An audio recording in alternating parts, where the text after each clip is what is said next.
ಸ ಪದ ಸ ಪದ ಸ ಪದ ಸ ಗಸದ ಗಸದ ಗಸದ ಗಸದ ಗಸದ ರಿ ಗ ಮ ರಿ ಗ ಮ ರಿ ಗ ಮ ರಿ ಗ ಮ ರಿ ಗ ಮ ಪದ ಮ ಪ ಗ ಮ ರಿ ಗ ರಿ ಸ ಯೇಸು की वाणी जीवन ज्योति यीशु की वाणी आत्मा शक्ति यीशु की वाणी जीवन ज्योति यीशु की वाणी आत्मा शक्ति जो इस वाणी पे है चलता अनंत जीवन मुक्ति पाता जो इस वाणी पे है चलता अनंत जीवन मुक्ति पाता यीशु की वाणी जीवन ज्योति यीशु की वाणी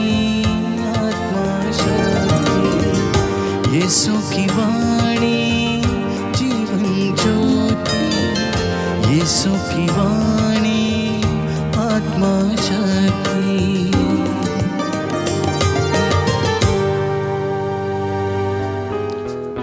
पहला पाठ तिमोथी के नाम संत पौलुस का दूसरा पत्र, अध्याय 4 वाक्य 10 से 17। केवल लूकस मेरे साथ है। दिमास इस संसार की ओर से आकर्षित हो गया और वह मुझे छोड़कर थेसलनीके चला गया। क्रेसेंसस गलातिया चला गया और तीतुस दलमातिया। केवल लूकस मेरे साथ है। मार्कुस को अपने साथ लेकर आओ, क्योंकि मुझे सेवा कार्य करने में उससे बहुत सहायता मिलती है। मैंने तिथिकुस को एफेसस भेजा। आते समय लबादा, जिसे मैंने त्रोआस में कार्पुस के यहाँ छोड़ दिया था, और पुस्तकें विशेषकर चरम पत्र लेते आओ। सिकंदर सुनार ने मेरे साथ बहुत अन्याय किया है। प्रभु उसको इसका फल देगा। तुम भी उससे सावधान रहो, क्योंकि उसने हमारी शिक्षा का बहुत विरोध किया। जब मुझे बहुत बार कचहरी में अपनी सफाई देनी पड़ी तो किसी ने मेरा साथ नहीं दिया। सबों ने मुझे छोड़ दिया। आशा है उन्हें इसका लेखा देना नहीं पड़ेगा। परंतु प्रभु ने मेरी सहायता की और मुझे बल प्रदान किया, जिससे मैं सुसमाचार का प्रचार सुना सकूं और सभी राष्ट्र उसे सुन सकें। यह प्रभु की वाणी है। ईश्वर को धन्यवाद। प्रभु आप लोगों के साथ हो और आपकी आत्मा के साथ। संत लूकस के अनुसार पवित्र सुसमाचार। हे प्रभु तेरी महिमा हो। फसल तो बहुत है, परंतु मजदूर थोड़े हैं। प्रभु ने अन्य 72 शिष्य नियुक्त किए, और जिस जिस नगर और गांव में वह स्वयं जाने वाले थे, वहां 2-2 करके उन्हें अपने आगे भेजा। उन्होंने उनसे कहा, फसल तो बहुत है, परंतु मजदूर थोड़े हैं। इसलिए फसल के स्वामी से विनती करो कि वह अपनी फसल काटने के लिए मजदूरों को भेजे। जाओ, मैं तुम्हें भेड़ियों के बीच भेड़ों की तरह भेजता हूं। तुम न थैली, न झोली और न जूते ले जाओ, और रास्ते में किसी को भी नमस्कार मत करो। जिस घर में प्रवेश करते हो, सबसे पहले यह कहो, इस घर को शांति। यदि वहां शांति के योग्य कोई होगा तो तुम्हारी शांति उस पर ठहरेगी, नहीं तो वह तुम्हारे पास लौट आएगी। उसी घर में ठहरे रहो, और जो उनके पास हो वही खाओ पियो, क्योंकि मजदूर को मजदूरी का अधिकार है। घर पर घर बदलते ना रहो। जिस नगर में प्रवेश करते हो और वे तुम्हारा स्वागत करें, तो जो कुछ तुम्हें परोसा जाए वही खा लो। वहां के रोगियों को चंगा करो और उनसे कहो, ईश्वर का राज्य तुम्हारे निकट आ गया है। प्रभु का सुसमाचार है। हे क्रिस्त तेरी स्तुति हो। Hallelujah, hallelujah. यीशु की स्तुति हो। यीशु की स्तुति हो। यीशु को धन्यवाद। यीशु को धन्यवाद। जो शांति घोषित करता है, जो शांति घोषित करता है, सुसमाचार सुनाता है, सुसमाचार सुनाता है, कल्याण का संदेश लाता, कल्याण का संदेश लाता, और सियोन से कहता है, और सियोन से कहता है, तेरा ईश्वर राज्य करता है। तेरा ईश्वर राज्य करता है। इस प्रकार शुभ संदेश सुनाने वाले के, शुभ संदेश सुनाने वाले के चरण पर्वतों पर कितने रमणीय हैं, कितने रमणीय हैं। Hallelujah, hallelujah, hallelujah, hallelujah. प्रभु कहता है, मैं तुम्हें राष्ट्रों की ज्योति बना दूंगा, मैं तुम्हें राष्ट्रों की ज्योति बना दूंगा, जिससे मेरा मुक्ति विधान पृथ्वी के सीमांतों पर फैल जाए। यीशु ने कहा, तुम संसार की ज्योति हो। पहाड़ पर बसा हुआ नगर छिप नहीं सकता। Hallelujah, hallelujah. हे प्रभु यीशु, आज के वचन के द्वारा मेरे जीवन में शांति आ जाए, चंगाई आ जाए, आमीन, आमीन।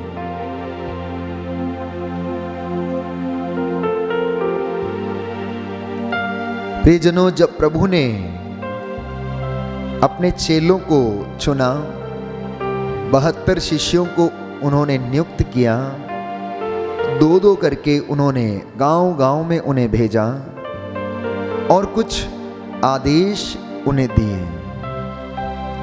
रास्ते में राह चलते समय किसी को नमस्कार मत करो। अपने काम से तुम काम रखो। जिस उद्देश्य को लेकर जाते हो उसी को पूरा करो। जिस घर में ठहरते हो, जो कुछ तुम्हें परोसा जाए वही तुम ग्रहण कर लो। लोगों को सुसमाचार सुनाओ और कहो कि पश्चाताप करो, ईश्वर का राज्य निकट है। प्रभु के ये वचनों का संग्रह है संत लूकस अपने सुसमाचार में करता है, और आज हम संत लूकस का पर्व मनाते हैं। तो मैं समझता हूं कि संत लूकस के विषय में हमारे लिए ये अच्छा होगा कि हम यदि उसके जीवन के बारे में कुछ जानें। तो सुसमाचार लेखक संत लूकस ने ईश्वर के गहरे पितृतुल्य एवं करुणामय प्रेम का सुंदर वर्णन किया है। अर्थात संत लूकस प्रभु यीशु के प्रेम को अपने सुसमाचार में वर्णित करता है। संत लूकस का जन्म सीरिया प्रांत की राजधानी अंताकिया में हुआ था, और वो गैर यहूदी थे। उनकी मातृभाषा यूनानी थी। वह अत्यंत प्रखर बुद्धि के थे और अध्ययन में बहुत तत्पर रहते थे। साहित्य, इतिहास एवं चिकित्सा विज्ञान में उनकी विशेष रुचि थी। पेशे से वो एक वैद्य थे। साथ ही चित्रकारी एवं लेखन कला में भी उनकी बहुत अधिक दिलचस्पी थी। तो अपनी शिक्षा पूर्ण करने के पश्चात उन्होंने चिकित्सा विज्ञान में विशेष अध्ययन किया और एक कुशल चिकित्सक बन गए। वे गंभीर रोगों की भी इलाज बड़ी सफलतापूर्वक करते थे, क्योंकि वो पेशे से एक वैद्य थे। इस कारण संत पौलुस ने अपनी द्वितीय मिशनरी यात्रा के दौरान स्वयं के इलाज के लिए लूकस से परामर्श किया। इस पर दोनों एक दूसरे से इतने प्रभावित हुए कि तब से वे घनिष्ठ मित्र बन गए। तो पौलुस की और लूकस की मित्रता बहुत घनिष्ठ हो गई। पौलुस लोगों को प्रभु यीशु के पुनरुत्थान का साक्ष्य देते हुए सुसमाचार की शिक्षा देते थे। तो उनके साक्ष्य इतने प्रभावशाली होते थे कि लूकस ने प्रभु यीशु में पूर्ण हृदय से विश्वास किया और उनके परम भक्त अनुयायी बन गए। पौलुस जब थिस्सलुनीका, एथेंस और कुरिन्थ में सुसमाचार का प्रचार कर रहे थे और अफेसुस में 3 वर्ष तक रह रहे थे, तब लूकस ने फिलिप्पी में जाकर लोगों को शिक्षा दी। बाद में वे पौलुस के साथ यरूशलेम आ गए। लूकस लेखक होने के कारण प्रभु यीशु की जीवनी को लिखना चाहते थे। इसके लिए उन्हें सही जानकारी प्राप्त करनी थी।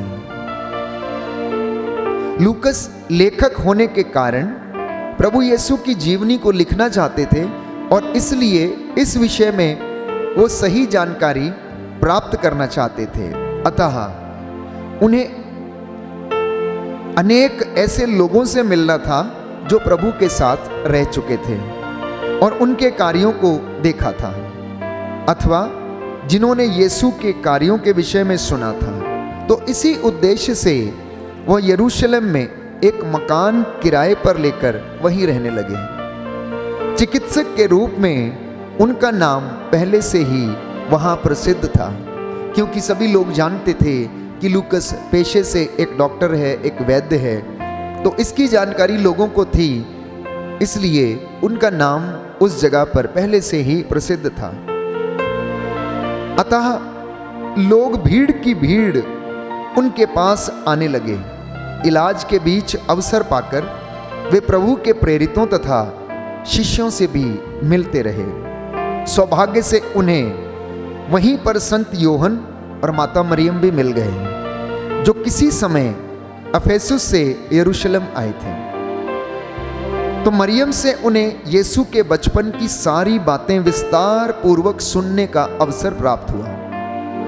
इसके अतिरिक्त वह अनेक स्त्रियों से भी मिले जो प्रभु यीशु की शिष्याएं थीं, जिन्होंने उनका वचन सुना था और उनके साथ कार्य किए थे। साथ ही पौलुस से भी वो मिलते रहते थे, जो उन दिनों कैसरिया के कारावास में थे। संभवतः उन्हीं दिनों लूकस ने सुसमाचार की रचना की, जो प्रेम का सुसमाचार अथवा प्रार्थना का सुसमाचार कहलाता है, क्योंकि उसमें विभिन्न दृष्टांतों के द्वारा मानव जाति के प्रति पिता ईश्वर के करुणामय प्रेम और दयालुता का वर्णन किया गया है।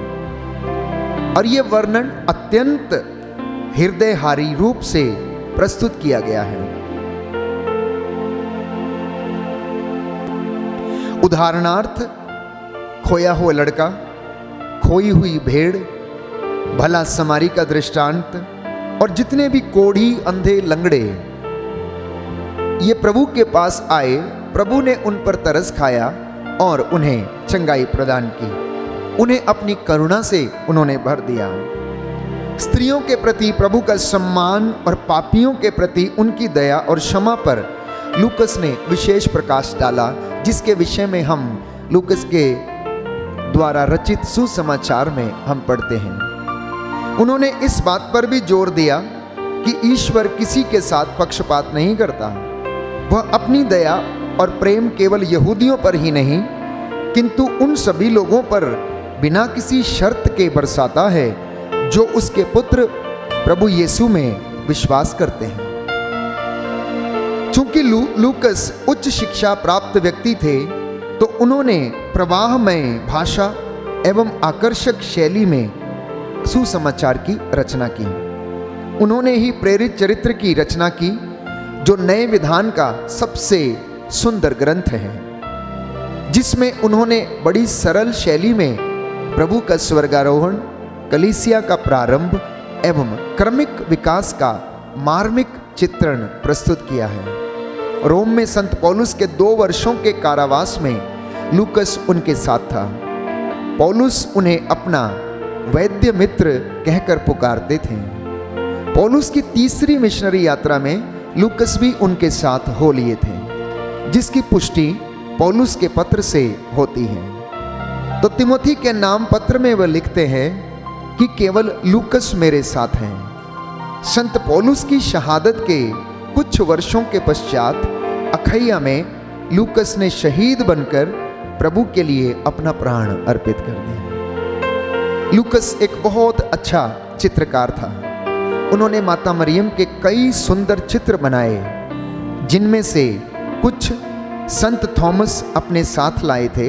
उन्हें केरल के कई तीर्थ स्थानों के गिरजाघरों में अब भी देखा जा सकता है। कलीसिया में 18 अक्टूबर को अर्थात आज के दिन संत लूकस का पर्व मनाया जाता है। प्यारे भाइयों और बहनों, आज के सुसमाचार में संत लूकस इस बात का विवरण करता है कि प्रभु यीशु ये कहता है कि फसल तो बहुत है, मजदूर थोड़े हैं। अर्थात ईश्वर से तुम विनती करो कि अपनी फसल काटने के लिए, सुसमाचार का प्रचार करने के लिए परमेश्वर मजदूरों को भेजे, दासों को भेजे, प्रेरितों को चुने और लोग नवयुवक और युवतियां प्रभु की बुलाहट को स्वीकार करके प्रभु का वचन सुनाने के लिए आगे आ जाएं। प्यारे भाइयों और बहनों, आइए हम प्रभु से प्रार्थना करें कि हमारे परिवारों में से परमेश्वर हमारे आने वाली पीढ़ियों में से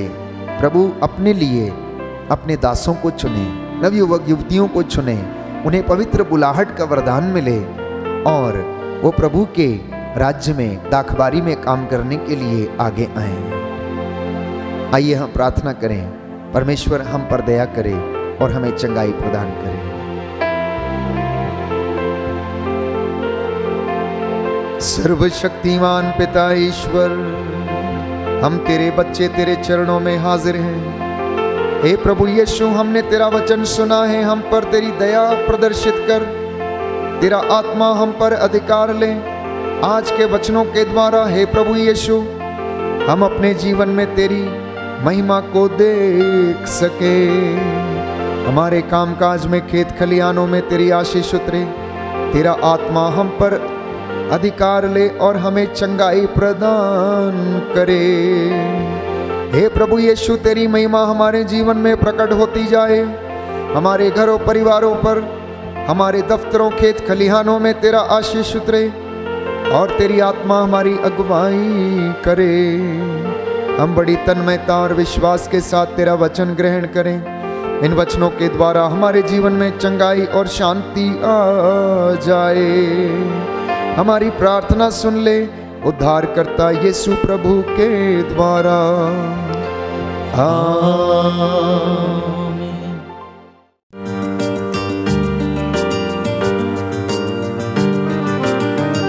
यीशु की वाणी